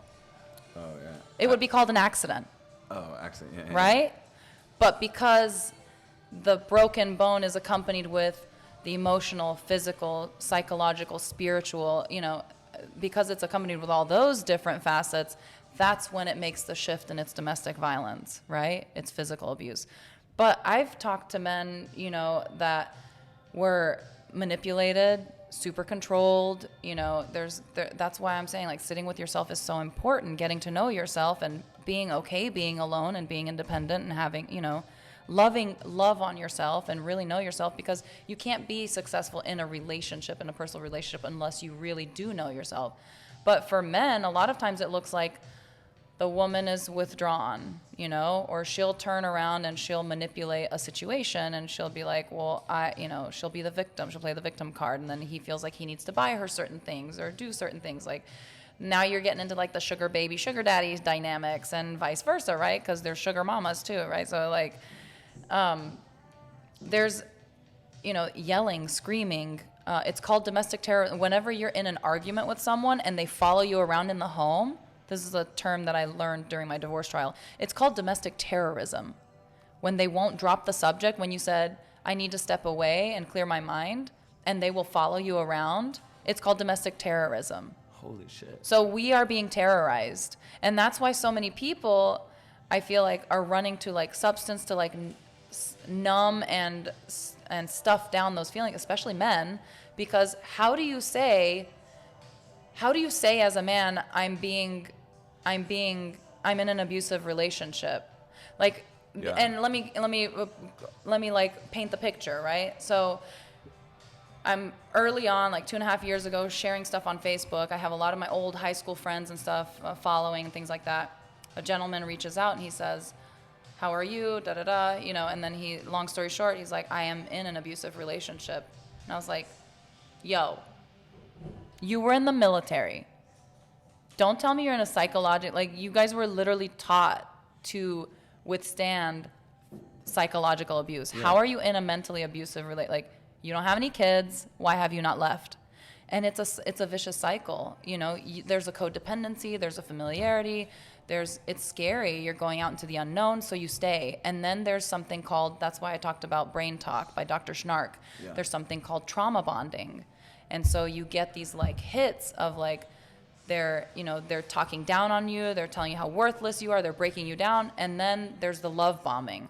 And they'll like do something really sweet, and then there's that connection, and then now you've got that bond. That's why it's so important when you leave a toxic relationship or domestically violent one to take your time. You know, I'm not saying don't casually date or meet people or whatever. I mean, if you have a social life, you know, you don't have to date. You have friends, right? I'm so glad you're talking about this. Yeah, yes. I think it's really an important thing that people aren't really talking about, you know. But taking that time and healing and really like healing your inner being and saying, you know, it's not my fault, and talking through those things, like, because a lot of times, like, this was me. I left and I was like, I was second guessing every decision I was making, but that's because someone was consistently there second guessing all of my decisions and holding me ultra accountable on things that I had to continue justifying. That was another thing. Like, oversharing becomes an issue. Constantly justifying your actions instead of just saying it's a no and not feeling like you have to justify your no, just saying it's a no and being okay. That's growth right there. Or like someone sends you a nasty text message and you're just like, okay, you just don't engage. That's growth. If you can decrease your reactivity to volatile situations, then you win. You don't, that's the magic to win. In not only that you're in a you way, choose right? To lose. You're controlling the energetic presence, right? And when protect your boundaries, protect yourself. I grew up an angry kid, screaming at my pillow, getting in fights, and like all these things. Always in the I principal's have a son office. like that. And like friends that know me in San Diego literally like don't believe it. They're like, "What are you talking about?" Like, and that's the same thing of, I'm sure if we had a conversation, and our next interview, we'll definitely dive into if we were to describe who we were just 3 years ago, let alone 5. Oh gosh. And what our view was on the world, right? And I simply say this as the catapult because all it takes is a year, right? Like deep work. It's that we can, when you start to get this energy and excitement, and we all have these things. I used to blindly believe that all my friends were entrepreneurs and they had ideas. It's not that you have to be an entrepreneur. It's just trust, create community, right? Some of the most successful entrepreneurs and happiest people I can just genuinely feel have just brought together artists because they love art and they love community, and no one had done it in Kingston, New York. And this was 7 years ago. I was in college, and I was like, I love the idea, and you are passionate about it. So I just naturally, you and me are energy people, without getting spiritual, like we just feel it. Yeah. Whether we all do. It's a human thing. And that excitement, we all have it. Everyone deserves to feel that. I want to dial down. You said all it takes is 1 year. I say all it takes is 1 second. It takes 1 second, like but it takes 1 second after 1 second after 1 second. You constantly choose to give your 100. And just like you said with the 1% turning into the 365% yield, ROI in a year of effort, it's the same way 1 second at a time will build into, that's your life experience. Like, don't think about I need to sit and work on this project for 1 hour. No, set a 5-minute timer, 10-minute timer, because your brain will go into that mode. Yeah. And your creative juices will flow, and then you can write things down. And I was going to say that even about writing, and the thought flew away. But when you're writing, your brain will actually come up with solutions. So you're writing your goals, your brain's also going to come up with how you're going to get to those goals. It's a statistical fact. Journaling is so good. People don't use it enough. Especially before bed, because our Especially subconscious while before bed. sleeping, our brain still works. Exactly, I love this. exactly. Or like, I've done a lot of like deep sleep meditation Amen. stuff off YouTube that decompresses, decreases anxiety. I mean, the first Lucid night I dreaming? did it, Lucid dreaming? No, I didn't. Well, the first night I didn't realize how poorly I was sleeping until I did it for the first night. And then I realized it was only a 4 or 5 hour long meditation, which I highly, highly encourage. I love this guy, Jason Stevenson on YouTube. Send me the link. We'll put it in the absolute description. Best. Yes. Yeah. The absolute best for deep sleep meditation, releasing any of your traumas, any toxicity, increasing your vibration. Like, it sounds weird, guys, but I'm telling you it works. I'm telling you. And you and me did not grow up with this stuff. No! I know. That's why we have to be extra careful, because Absolutely. we're not going woo-woo. And that's the joke. Yes. I'm not I know Buddhist. this is I going to don't happen and the yeah. world's going to figure it out. And a lot of people in Eastern culture have been doing these things, right? But we Yes. just blindly believe we're American, we're the best. And it's true in a couple ways, but for the primary, no, we're not. Learn, and we can be one with this body, right? And if we realize too that, we have so many rabbit holes that we can dive down. And I'm realizing that'll just literally leave a weird taste. People are like, oh yeah, he's definitely, he says no woo woo, and then he's going to take it there. So I won't go there. But I realize that, and why you and me have this excitement. And there's been this overarching theme, I feel like, this whole conversation, right? Yeah. And you have channeled and fully owned your story. Yeah. And everything that's made you, right? And regardless of where you came from, I have a good feeling that that's probably a big push behind you. Are you an oldest sibling? Yes. That's another book. That's another book that I'd recommend. It's called The Birth Order book. Have you read it? No, but I have a current theory that there's something about older siblings with something subconsciously where we have younger siblings. And where there's something we wanna, also called lead. the assumed eldest. So I wasn't the oldest. I have an older Enlighten me. brother. But I was the assumed eldest because he was occupied helping dad in his entrepreneurial businesses, right? And I was the assumed eldest because I took care of the house. I took care of the bills. I took care after our parents had split and things like that. So I became super responsible. And then in the Romanian culture, as a girl, that's the expectation. You take care of house. You clean, you cook, you dishes, take care of the kids. My dad used to say something all the time whenever I was with the girls and they were little. He'd say, "Ochi tai și fata." It means your eyes are glued to these babies. Do you understand? So there's a heightened sense of responsibility. But then what also comes, I read in the Birth Order book, because I never understood, why am I a procrastinator? And that's a characteristic of the eldest children. It's we fear evaluation, we fear failure, we feel not amounting up.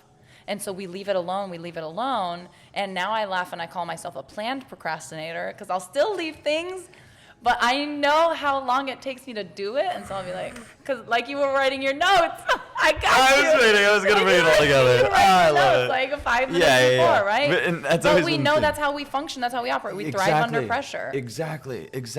We're going to show up. Yeah. Because we've done it in the past, and regardless of what happened last night trust or how yourself. much sleep, and Right. it's we love life enough, and we have an excitement for the future, and we all have this, and we all deserve to feel this. And this podcast is dedicated, and these interviews are dedicated on bringing individuals that hopefully we can just relate. In every interview, if you go back and listen to the last 30, there's a common theme amongst taking control of the adversity in your life. The first 2 years I lived in San Diego, right? I've been out here 4 years, grew up in a town of 3,700 in Iowa, right? On a farm, full-blown, showed cattle, hogs, did the whole 4-H FFA thing, right? Now, coming out here was intimidating. I'm not going to lie. It was exciting. It was exciting, Yeah. right? Yeah. See, I used that word instead, and I purposely, you'll hear So a lot of times when Connor's saying excitement, just remember that most of the time it's filtered in some way based on like it's just me managing fear, Right. and we have it. Like we Everybody have it has every it. day, and I think people on the It's a outside. survival instinct. Yeah. And normal. coming out here, I didn't tell anyone I was from Iowa. Like I meet people out, and I almost blindly wanted them. I quickly switched my wardrobe to like I just wanted to fit in more. I didn't Yeah. want to look like a tourist, and I didn't think there were that many out here, and I didn't think I would be taken seriously as a business professional. I know my age. You know, I'm in mid 20s coming out here. Like, all right, it's a bigger place, 7th largest city, but all these things. And I know there's a lot more variables that are at play, but what's wild is until a year and a half, 2 years ago, it would have been a year and a half ago, honestly, in the last year and a half, really owning the story. Yeah. Really owning like who I am, why I have these beliefs. Because I tiptoed coming from the Midwest, and I had a mentor tell me, he's like, Connor, he's like, it's cool, you can be humble and shit. Like, I get it. And he's from the East Coast, but someone I really, really look up to, has incredible values, and he's like, it's time that you step it up. And it's actually on an interview with Brian Esposito. Right after we finished that interview, he's like, hey, I respect you, but I want to give you a piece of advice that you should think on. And no mentor has ever said that, right? And coming from the Midwest, you wouldn't hear that. Right. And he's like, maintain it, but have like a stance, dude. You realize that you have a little bit of influence, and it's like I like to not, I that's not the focus. Because it's now. the Bible Belt mentality stuff, right? The old conservative, like, don't toot your own horn, whatever. Absolutely. But a lot of it is like, manifest. If you say it and you believe it, it will be. Absolutely. And I think we don't give ourselves enough of that credit. Absolutely. And it has shown up for me not in the way that it almost sounds. And I say this because I haven't brought it up in like 6 months since we had this conversation, but I've seen how it more so shows up in I'm willing to communicate my opinions now. Where, I learned in business school, if the world's, the U.S. is split, just let's keep things very simple, 50-50 on political parties, and we're going to vote. Business school taught us it does not make sense to have, in any public-facing way as an owner of a company or an organization, to have your political beliefs out there. And I absolutely agree. Because that can teeter the 50%. Should you have opinions? Absolutely. And there are great outlets to do it, right? And you should absolutely. But why would you put your team and everyone that's in, the families and your clients, and just have to create unneeded or potentially unneeded tension? So never saying to limit it, but Right. like the in-betweens. The stance being having them, though. It's not throwing rocks at other people, but it's finally being able to state like, hey, this is, and I wasn't doing it And not in heaping January when we started expectations these, on people. these, I think these that's interviews. what it is. Yeah. Yeah, Like, not, absolutely. You have your opinions, but not heaping them on someone else, and being very ebb and flow about the conversation about your opinions. Being open-minded. I think that's the difference. Which Yeah. there's also a difference between, like, you talked about, which this popped up in my mind, but you said, in America, like, we think we're the best and whatever, and in many ways we are, and yes. No, I said and- a couple purposefully. Yes. In a couple, So in a not couple even ways a we few. are, and I'm not going to bash or anything. I'm just going to say there's a difference, and unfortunately in America we have a lot of this that goes on. There's a difference between entitlement and empowerment. And when you come from a stance of entitlement, that's when you fed your ego way too much, and you expect. And you heap the expectations, the opinions, the things on people that you shouldn't be doing that to, right? But then in empowerment, you are empowering other people by sharing your opinions, encouraging them to share theirs as well, having healthy conversation around it, and being able to have a difference of opinions and still walk away as friends. Yeah. That's a huge difference, right? I don't think I was capable of doing that even a few years ago, just being honest. But Yeah. all of this, and I mean, for me, it does, and I love this conversation, but that's like why this is me learning a ton just in this interview. Me having to own, like, just everything that's made me. There's a lot of things I'm not proud of at all. Like, Right. things that, but when you start to own them and they're in your story, and Those and are you start to view them lessons. as this is literally what gives me the edge. This is what separates me from the other 98. Now, I'm not viewing it in the sense of I'm competing against anyone. When I look in the mirror day to day, and I know I grow a lot faster, the business does, and personally, if I'm not focused on anyone else. Like, it's me in the mirror. Now, I'm giving the visual context of, like, I need that in my mind. Like, okay, because as an athlete growing up, it was just, all right, well, you know, what you're not striving to be on B team, you know, that kind of mentality. And so that can show up in business, and you don't need that competitive edge. I'm a big believer, and you made a point earlier that you can, you know, the solopreneurs. I'm a big believer in first, if it's your first dab in entrepreneurship and you found something that you get energetic about, like you feel real energy, and you have someone else that feels some degree of that same energy, and together you can almost, I think it makes a lot of sense. I would not have any of the companies up to this point and like the decade of sales and B2B experience without having a people team around you to sharpen to you. complement. So it's a beautiful thing, and why like this business world is nice, because it helps us see our, I don't want to call them flaws, because it's just growth our opportunities. weaknesses, right? But it's you good. strengthen muscles. It's just like working out. Just you, be aware you of them. isolate muscle groups. And then you can bring awesome people on the team that vibe with you, and you literally, and they can do it so You're much better, and they love unstoppable. that. They love that aspect that you just absolutely And are it's terrorized the by. 70-30 rule. Even if you have opened up a business solo, which is great. Exactly. That's great, but that's not scalable, because you can only leverage yourself so much. Are we running fast? Or are we running a marathon? We're in the marathon business. Are we gonna run the marathon? Are we gonna build the empire? What's our MO at the end of the day? Because if you're gonna build an empire, you need lords and, you know, knights and all the, right? Like, oh, I love it. You need the round table. Empire. I love that you think like a castle term. I'm like, where's she going with this? Like Batman Age of reference? Empires. Like, do you not remember the Age of Empires? Age Love of it. Empires. I love that you say that. I love Age of that's Empires. what I played, right? Oh my gosh, Age of Empires. Amen. Yeah. Let's really date it. We're gonna date ourselves, and that's purposely. I was also like rolling in a TV where they like Velcro the TV strap on it, and it's the like strap. looking back, it's like what? No, but I do want to talk a little bit about one more thing. I know a lot of people have anxiety issues, and that's something that I've learned through therapy and through my time. You know, find the things that ground you. But even if you're in a position like you go to an interview, and you know you're nervous about your interview, and your palms are sweaty, your heart's racing, your mind is everywhere except for focused. You know, take time, close your eyes, and use your 5 senses, right? So put your hands on your pants or your dress and feel the fabric, right, while your eyes are closed. Smell. What's a smell that you can detect? Do you smell your perfume? Do you smell like brand new building smell? Do you smell, you know, hopefully positive things? Yeah. You know, do you smell books? Right. You forgot deodorant. Yeah, exactly. You forgot the deodorant. This is why we're doing the exercises. Stop the sweating. Yeah. Stop the madness. Stop the madness. Right? Breathing. Take a breath and feel your breath. You know, all these like sensory things. What do you hear? And then open your eyes and what do you see? What can you focus on? And that will ground you and slow down your heart rate, and then you can start focusing. But those, just like any other exercise, that's an exercise. That takes time. You have to keep doing that.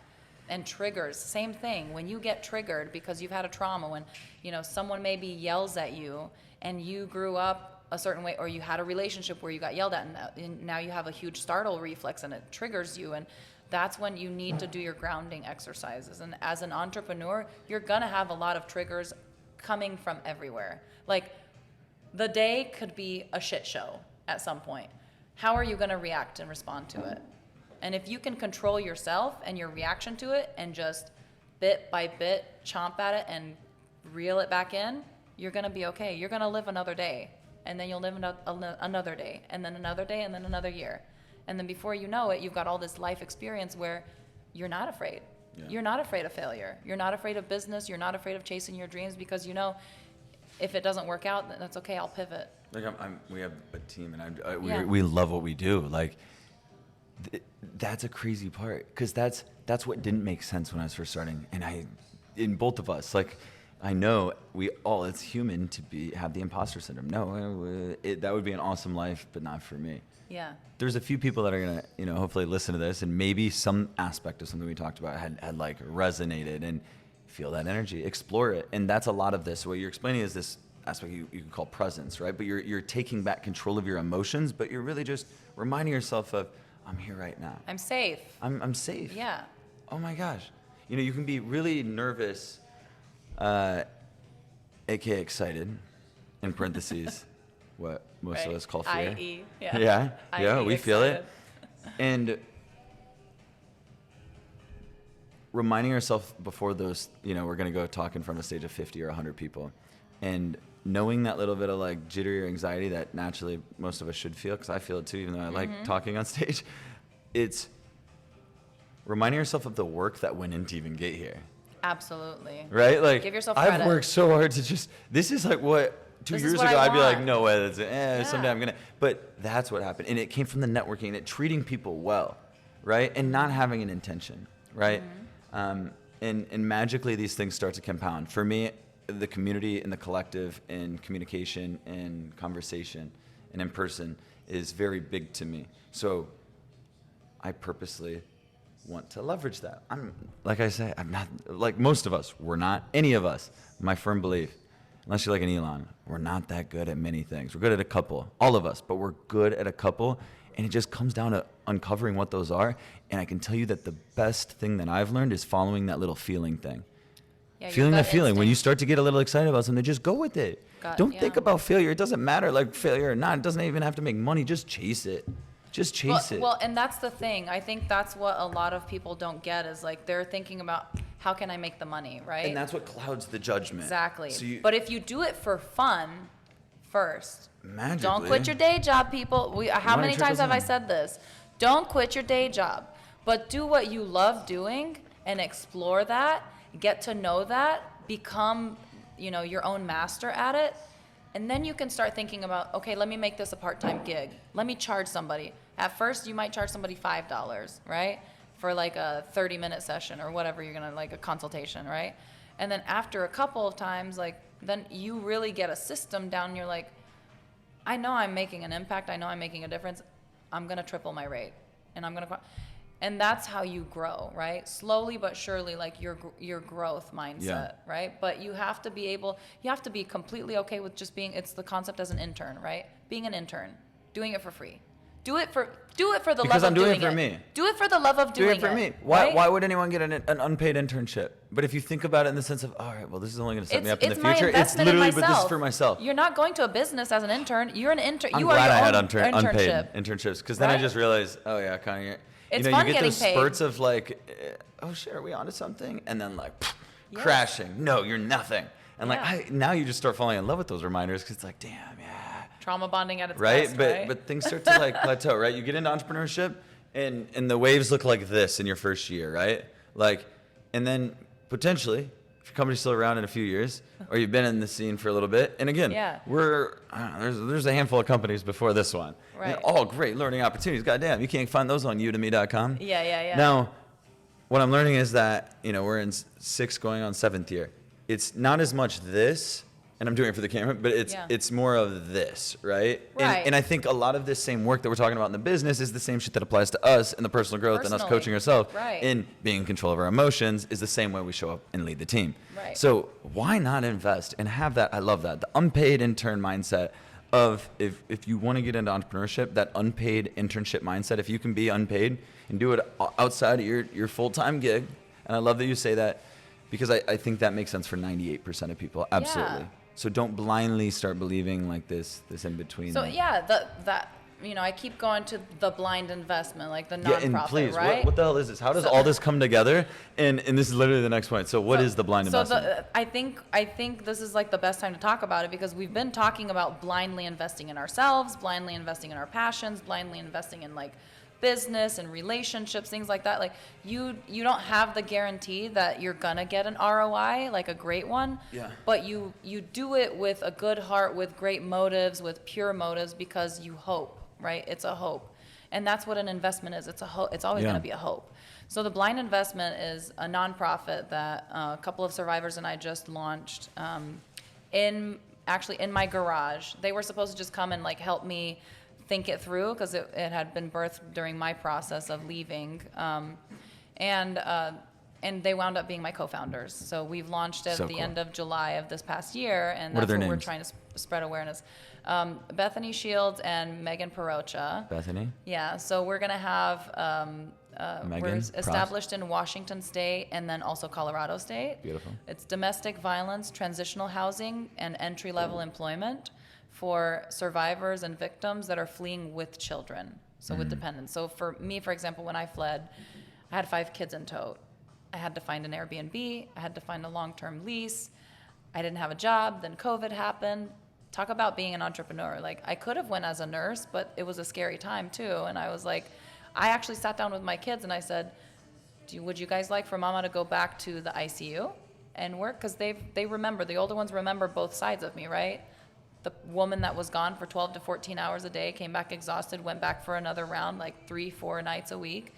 And then, or do you want the entrepreneur? It's not any more luxurious looking than the 14-hour shifts, because actually you're on call 24 hours, and they knew that. I have a second phone. It's annoying. I'm texting all the time. I'm emailing. I'm responding to phone calls. I'm having to go and prioritize. I said, which one do you guys choose? And they knew, and they all chose together with me, let's do the entrepreneurial route, mama, because we know that a year or 2 will be hard, but then we're going to have a lot of flexibility. We'll be able to go on our own vacations. You'll be able to still homeschool. Your kids are smart. That's They're exactly why we're in super business smart. too. Like literally, Yeah. it's all flexibility. It is. Why not put the time in? I Yeah. love this. And I did not know that aspect either. That conversation came down to your kids. I can't wait. Oh, Someday I absolutely. can't wait to meet. Ever since I left left that relationship, the communication was very difficult there. But I've included them in everything. I've included them in thinking about moving. And even if we don't execute the move, like I thought about moving to Florida because of, whatever the social culture is over there, the political culture and the medium that we're in. And, I didn't have a business at the time. These businesses really were a godsend, and they like fell in my lap. I acquired in May, in the same industry, because word of mouth, networking. Someone said to someone, there's a great, nurse that's also a consultant in this industry. Why don't you call her? And they decided that day that they wanted to sell to me. And I acquired them. I took it, made an overhaul, and then it's different now. But all that to say, like, having people in your corner that you can bounce ideas off of and talk and be open, and especially like I'm talking to even the parents, parents, like, the more you talk to your kids about why you're doing what you're doing and what it takes to do what you're doing, the more they're going to benefit. Like buying them and things and throwing toys their way and materialistic things, like that's not going to teach them anything. Or letting them just be on their electronics in lieu of having real conversation and letting them ask you hard questions, that's not the best way to foster a good relationship with your kids. And I remember vividly being in a homeschool co-op a few years back. I'll never forget this. I'll never forget it. I say it all the time. And Hattie, my oldest, she's 13 now, but she laughs all the time. She was 8 at the time. We were at a co-op, and some parents and I were talking, and she had the Shopkins Club. Her and her girlfriends had the Shopkins Club, these little like miniature toys that they're collectibles, limited edition, blah, blah, blah. And so they had a poster sheet with all their rules. And she came, she was going to tell me about it, but she knew not to interrupt me. I was talking to the mom. And so the dad starts talking to Hattie, my 8-year-old, and she's like, we have the Shopkins Club. We just rolled out some new rules and regulations, and kids have to ask their parents before we make a trade so that older kids don't take advantage of the younger kids and take the limited edition, da da da da. And then all of a sudden she's like, okay, bye. And she leaves, and he looks at me and he says, Diana, what the hell are you teaching your kids at home? And I was like, why? He said, I literally forgot I was talking to your 8-year-old daughter and thought I was talking to a Fortune 500 CEO of a company, like a female CEO. He's like, what are you doing? And I was like, it's homeschooling. They're literally hearing me do negotiations all the time, play hardball, like, not get intimidated, have conversations, communicate, like talk about rules, talk about why we do it. Like they're learning and they pick these up. Like that's the beauty of like, I'm passionate about the homeschooling scene, right? It's not that anything is right or wrong. It's just what are you passionate about? Why, and what's your why? It's always going to boil down to what your motive is. And you created the flexibility to do that. Right. And again, which is just one why. But if we really sat here for 3 hours and just like listed, there'd be like hundreds of whys for all the things we do. But it's funny because it's almost hard in these conversations to have them because we're in this process of moving forward. And a lot of this is, and why I like slowing it down is, when you do this for a little bit, you start getting the Teflon skin kind of thing where things, like exterior opinions, like you take them in, third party, like it doesn't attach to me. So, it's like meditation, the thoughts float, right? They're you there see either them, way. but they can't, they shouldn't impact you. I visualize, and one of my Right. favorite meditations is a slow creek. I'm in just a grass field, and it's like, and I'm chilling. It's a sunny day, and there's this slow moving creek, and like you see them, I think everywhere, but anyway, I'm thinking the Midwest version of what that would look like small of creek, course. and you just barely hear it, but how a leaf could fall Yes. from the stream, and think about how nice the day is, the warmth of the sun, and you just see the leaf. It comes by in the water, and it's going the speed of the water, and as you see it come, it goes away, right? In no way do you control it. It's Right. beautiful. That is how every thought and emotion is, right? So we decide if we're going to attach to it, but it's coming and it's going. Exactly. And there's a power when we can start to define it.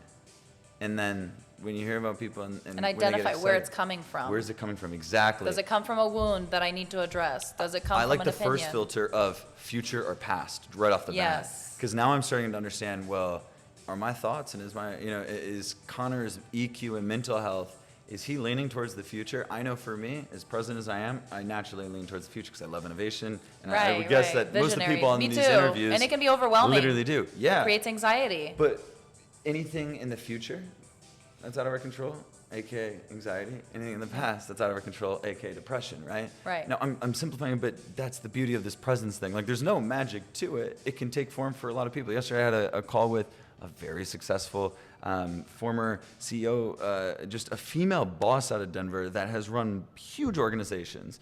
And she just mentioned how, meditation, she's realized growing up an athlete that hot yoga is like, for her, that is it. Twice a week, whoa. She's coming from like her whole life competing, triathlons, Ironman.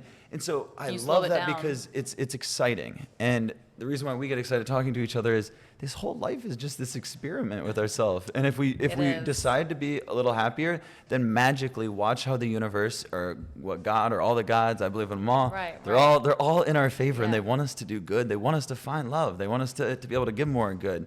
And I'm so glad we're having this. So wait, on the blind investment, where can people find more? And you mentioned the podcast. I know you're Right. doing a lot of work behind the scenes. And Yes. the premise for this interview is, and the thing that stuck out for me is, in no way is this about you or the social seller. Like, this is a part of your growth, and you've done so much work, and Yeah. you've gone through this adversity, and we talked about it in the last hour. I'm not sure how long we've gone. I knew Right. we'd go into this like in between where time is irrelevant.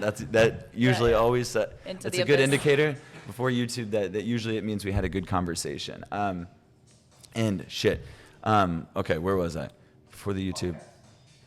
On the podcast, where is the podcast going? The chapter this was a level of your growth, and you almost made it sound like, and it was like, this is the final chapter. I don't want to have to relive it, explain it, because I'm here to help people. Yes. But every time I have to explain it, it's bringing up and reliving Yes. you're bringing back those It's furthering emotions. the So abuse. how can we create it? Right. And this is what you're working on, is creating Right. and maximizing, because there's hours of these conversations, but Absolutely. getting to know That's you. why I'm opening the podcast. When I first started talking to a videographer, and he was like, I want to do your story, I'll do it pro bono. Like, not enough people are talking about these things, and they're important for both genders and for everyone involved, and especially kids too. But whenever I started telling him my story, and I was like, I don't know where to start, and he said, you need to do a podcast. You have so much life experience. You're gonna have to either do a docu-series or multiple series books, or also just start with a podcast to help you get all of your information out. Because I felt like I was gonna be stagnating in a way. I've done all this growth. I left. I really evaluated, like, why did I stay? What were the repercussions? What do I now? What's the damage control now? Because that's the reality, right? How do I fix that? And then I realized so many people need to hear it, and everyone that I was sharing with was just like, wow, I wish I had the courage. I wish I were that bold. I wish I knew more of like the instruction manual, And so I was like, okay, this is this is a need. This is a real need. We need to talk about the things that no one wants to talk about. We need to talk about the fact that men can be the victims. It's not just the women. We need to talk about the fact that, men are running away with kids, or men are staying in relationships and marriages because they know that the female could potentially use the children as a manipulation tactic and blackmail. These are hard subjects that no one's really talking about, and that's what we want to do. I want to talk about it, and I want to talk about my journey and how my healing, and I think I talked, we touched a little bit about it in this interview even. I want to share that so that now I can just leave it there. It's documented, and now I can continue to move forward myself. Like I have, like I said, I have goals. I have my mental things that I'm, ticking off as I do them. And one of them is definitely going to be, okay, this is my new me. I no longer have to talk about the old me other than in passing and in transit. But whenever you've gone through extreme trauma, especially emotional trauma, a lot of things don't come up because they've been suppressed for so long. And so you'll have like a bubbling effect while you're talking about it, and then you get hit with like these new memories that your brain has tried to act like a computer and defragment and like compress and put away and archive. But then it hits you like a ton of bricks and went out of nowhere when it comes, and it's a trigger. And so talking through it and documenting it, I think is going to be like a great version, even healing for me. And then I know in my darkest moments when I was in that relationship and I was looking at sermon audio and app, trying to research sermons that would actually talk about divorce and give me an out, I wish I would have had someone like me saying, it's okay. That's not real, and that you shouldn't stay. Yeah. That's not the best decision. It's not the best for your children. Weigh out all the options, weigh out all the consequences, be very realistic. It is a marathon after a marathon. It's not for the faint at heart.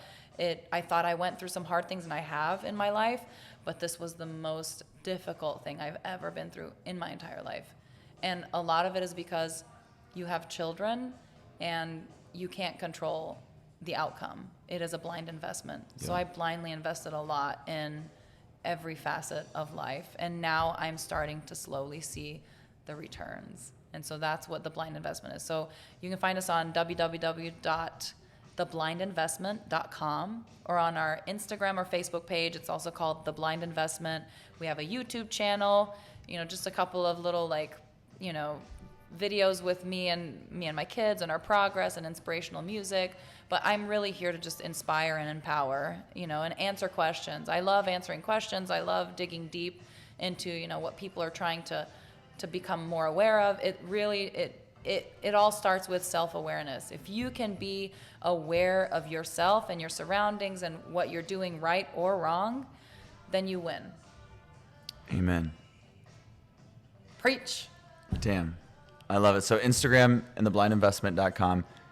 As a reminder, I highly encourage you to not only keep Diana on your radar, she will be on your radar regardless. So make sure you're one of the early supporters, and you heard it here. That's part of the reason we did this, selfishly, right? No. Right. But we want to share this, and you come from a loving space. But yeah.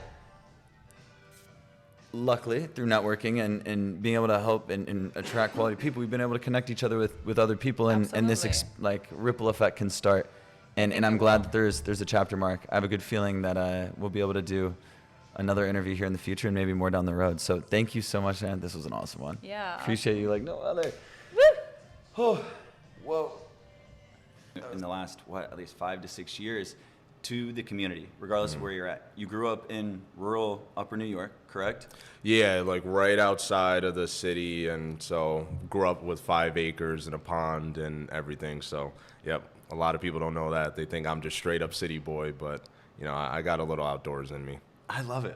No, we're going to have fun. Thank you for being here, man. And thanks for coming into San Diego, flying in. Oh, I love it. I love it out here. I love it. And it was fun because the